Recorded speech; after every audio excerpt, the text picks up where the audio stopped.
Magandang umaga! Kumusta po? Narito po ulit ang update natin para sa lagay ng ating panahon ngayong umaga po ng December 19, 2024.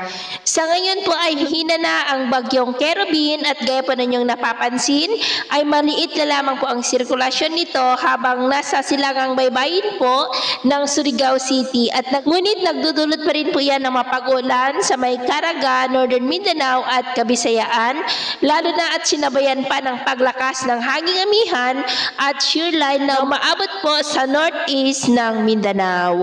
Ngayong araw hanggang bukas ay asahan po natin ang maulan pa rin na panahon sa Visayas, Mindanao at Southern Luzon at sa susunod na mga oras ay posible ng mag-landfall at lalo pa yan na hihina pero ang remnant niyan ay magpapaulan pa rin po. At sa lagay nga ng ating panahon, ngayong madaling araw ay maulap ang kalangitan with isolated rains.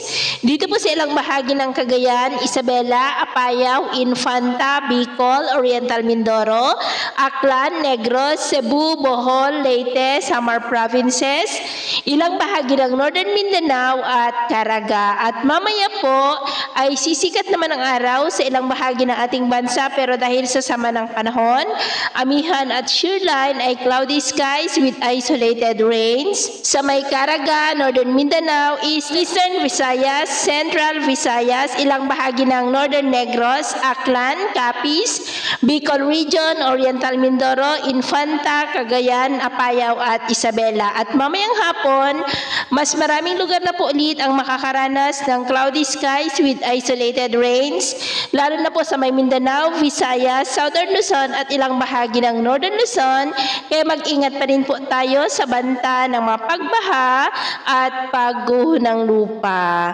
At sa atin naman pong mga baybayin dahil sa amihan at shear line, ay iwasan na muna natin ang papalaot sa kanlurang baybay ng Luzon, silangang baybay ng Luzon at Visayas, maging po sa seaboard ng extreme Northern Luzon at Northern Seaboard ng Cagayan dahil ang mga alon po dyan ay posible na aabot hanggang sa 7 to 15 feet.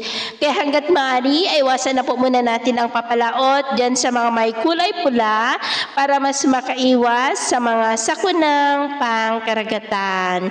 So, ito na latest update natin sa araw na ito. Ako po muli si James na nagsasabing sa kahit anong pagsubok po na darating sa ating buhay, huwag na huwag po tayong mawawalan ng pag-asa. Thank you and God bless!